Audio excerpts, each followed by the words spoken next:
Ali, Yes, thank you for joining us. thank you for having us. So what brings you to the World Energy Congress? Well, when you're an electric car series that is moving from lithium-ion batteries to hydrogen next year, we really need to be part of the epicenter here. We're using technology in racing to really develop technologies of tomorrow, and racing has had a wonderful sort of experience in terms of innovation. If you look at traction control, fuel injection, even things like seat belts and wing mirrors all came from racing. So why can't racing be part of the energy transition, and why can't it help us to develop much quicker than we would do using R&D?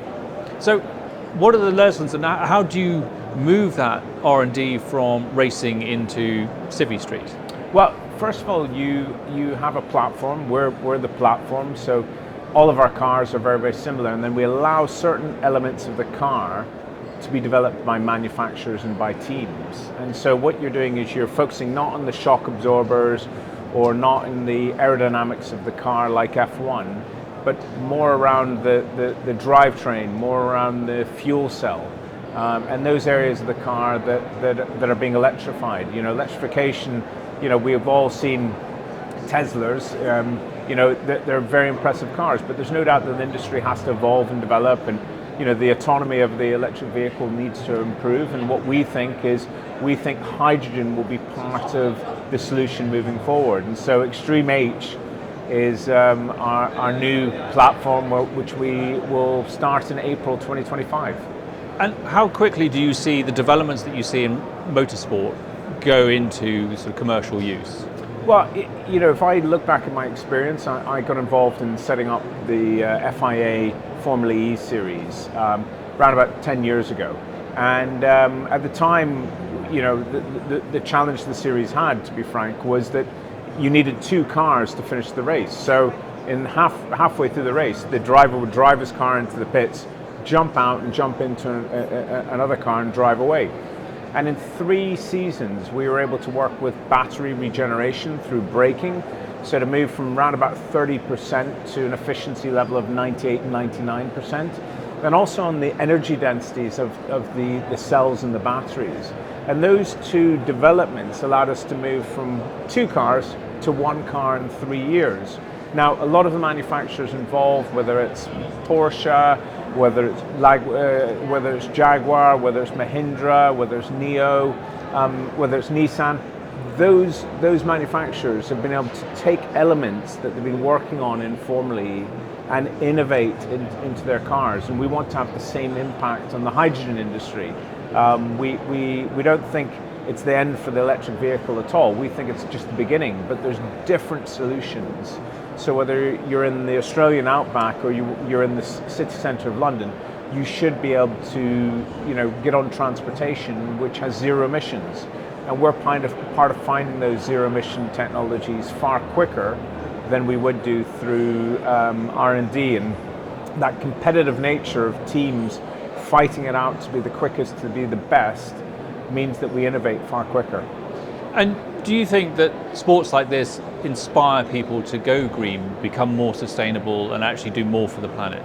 Well, we certainly, Extreme E's decided to race in locations that are suffering from climate change. So we've decided to take the sport out. So we're not relying on fans buying tickets, sitting in grandstands. What we're doing is we're taking it out, we're making it a media product, which means our carbon footprint is far smaller. But what we're able to do is to use a platform that connects with over 1 billion people in the world, and we're able to have a conscious discussion about what is happening on the planet, but then give hope, give innovation, give a platform that companies can invest in and develop in. And really it's about how do we use that to accelerate and develop technology and green technology.